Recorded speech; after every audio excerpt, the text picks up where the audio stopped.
I always thought I was skilled and capable in the woods, but I'm continually being outsmarted by other people, especially by those who drive smaller trucks. And I always thought my big Super Duty trucks were highly capable. But after watching this, you too may question that. We're at the house my grandfather built on the lower ranch. We're going to see if we can make it up to the top of the mountain. Well, not quite the top, but close to the top of the mountain to get to the cabin my great-grandfather built over 100 years ago. We're going to see if this thing can make it up there. After the winter rain and snow has taken its usual toll on the road, my dad and other family are able to make it up there in their smaller trucks.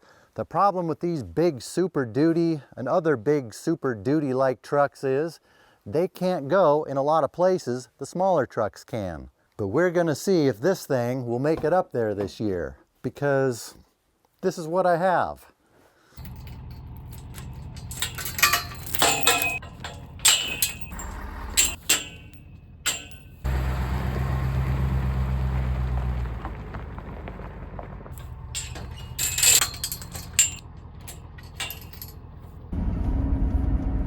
We have about 2,500 feet of elevation gain to make in about 3 miles on this road that's going to get steeper, narrower, and more problemy as we go up. First, we have to take this road that goes through a neighboring ranch to get up to my family's property that we call up the mountain.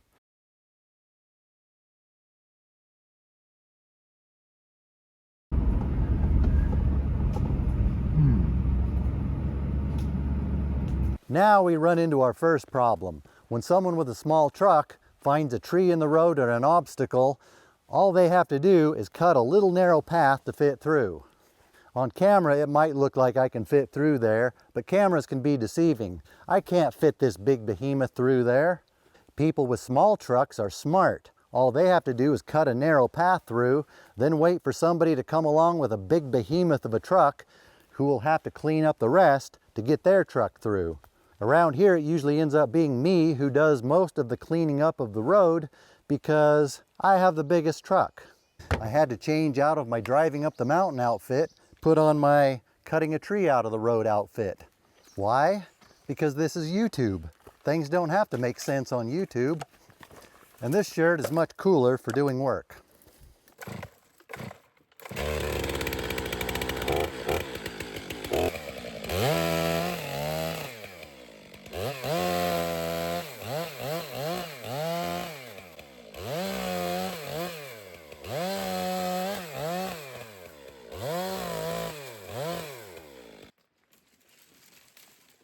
A little tip for moving junk like this out of the road: cut off the part that's in the road so you only have to move the part that's in the road instead of having to move the whole branch.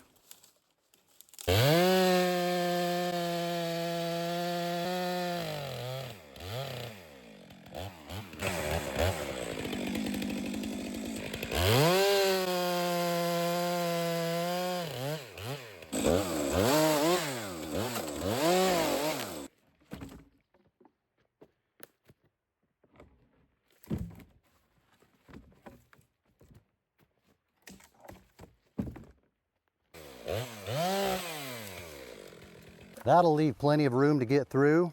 I'm going to leave all that here.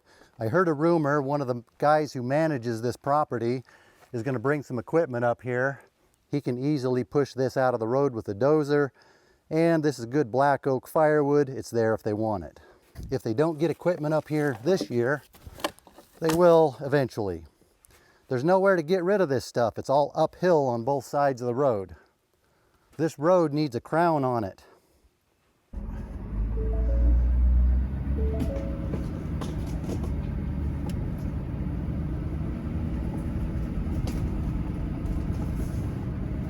Ah, yeah, that's better. Now it's like a freeway going through here.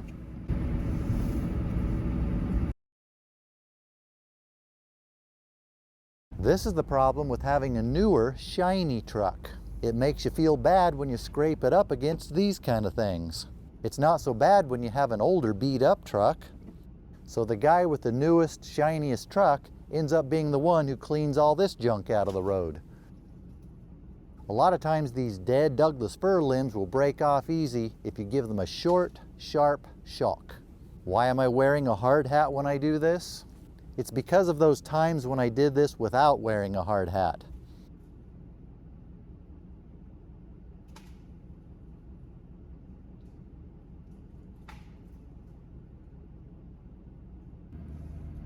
Why don't I just use a pole pruner to do this?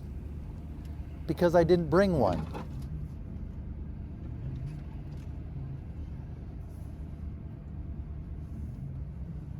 Now we have rocks in the road to deal with.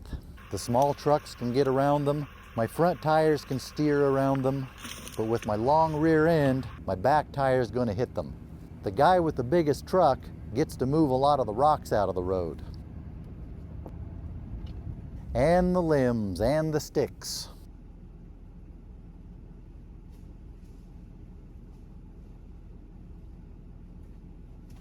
So far, we've been on the part of the road that is less advanced in its state of deterioration, which is just a fancy way of saying we are about to get to the part that is less gooder. Now we're getting into a steep, really narrow spot with a curve right next to a near drop-off that goes way down there. But on the comforting side of things, there are some trees down there that might slow somebody down somewhat if they were to go over the edge. This long wheelbase puts that rear tire right on the edge. But for the small trucks, it's practically a freeway going through here. Watching this, I'm realizing this stretch of road doesn't look nearly as bad on video as it actually is. Just imagine it's about 10 times as bad as it looks. That should bring your anxiety level up to where it should be. I can't even get around this corner. Small trucks can fit right through here, but I have to move these out of the way so I can turn wide to get around the corner.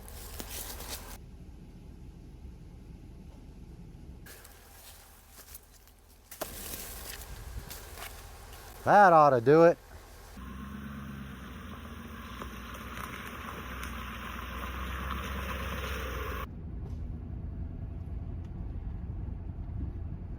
We'll stop at the lower spring, fill up my water jugs, because I get thirsty sometimes. Except it's not running very well. It's going to take forever at this rate. Like my mom would say, I can pee faster than that. Must be plugged.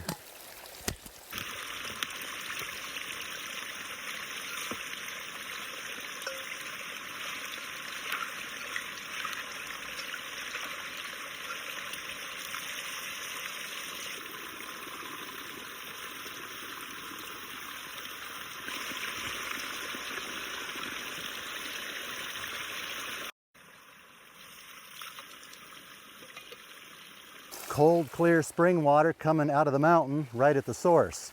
Some people say you shouldn't drink water like this. They're probably right, but 5 generations of us have been drinking out of these springs, and look at us. And to top it off, we have some native blackberries.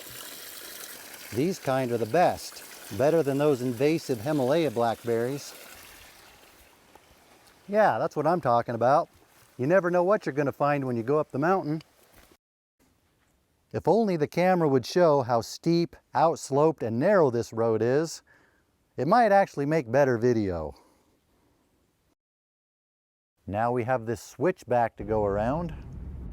It's a little tight, but manageable. For some reason, going around this has a tendency to make some passengers nervous, which may have something to do with the steep bank on the lower side of the road, which can sometimes inspire squeals and other sounds of discomfort coming from said passengers, especially during that backing up to the edge of it part. I don't know why though, I'm not even getting that close to the edge. Going slow is to try to minimize tearing up the road, making a sharp turn in 4-wheel drive. This video is not turning out quite the way I pictured. I thought we might have to go through a much bigger ordeal just to make it up this far. All the work I did cleaning up the road the last 2 years must have paid off. And we had hardly any winter this year, so the road is in decent shape. I don't like the looks of this brush sticking out into the road. It looks too abrasive. We should keep things in perspective here. Here I am whining about scratching up my shiny truck, getting it up this road. My great-grandfather packed all the materials up here on mules to build that cabin, including all the lumber and a heavy cast iron clawfoot tub, long before the road was ever here. They just don't make generations like they used to. Considering all the work he did to get this cabin up here, maybe we should at least come up here and try to save the old cabin. I wanted to come up here and take a look at a possible project.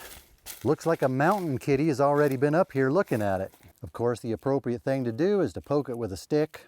With all the fur and bone fragments, that's usually a good indication it's a cougar. Some people like to argue that it can't be cougar because cats bury their scat. Look it up, they don't always. We try to keep things cleaned up around it to protect it from wildfire, but there's all this lumber under here. A lot of it's probably been here over a century. Someday when we get a wildfire here, if an ember gets in that lumber, it's going to be a death sentence to this cabin. I wanted to see how big of a job it would be to clean all of this out of here. It doesn't look like it would be too big of a job. I wanted to see how much of this old tongue and groove lumber there is in here. I think it's old clear redwood. It's too long to haul in the pickup for whatever we decide to do with it. I think it's 16 foot. I would need to bring the trailer in. It's 14 feet. My great-grandfather packed all this lumber up here on mules. Now I'm wondering how I'm going to get it out of here in my Super Duty truck. They don't make generations like they used to. It depends on what the family wants to do with it, if anything. Maybe we should keep it up here and put it up here and replace some of the old siding on here. This could be a fire hazard. Embers could go in there, burn the place down. This over 100-year-old siding on the sunny side of the building is not looking so good. Just taking a look at it today, see what we're dealing with, see if I want to tackle this someday. That's it for today. I'm going to head down the hill. I would show you that, but it's all the same, just in a different direction. I'll put a playlist up here for you to watch from some of our up the mountain adventures from 2 years ago. We cut big timber, we hauled heavy logs down this road. More importantly, we poked things with sticks, just in case you missed those. Or if you did watch them, maybe you want to watch them again because you forgot all about them. Always remember, when it comes to forgetting about things, if you forget about something, you're much less likely to remember it.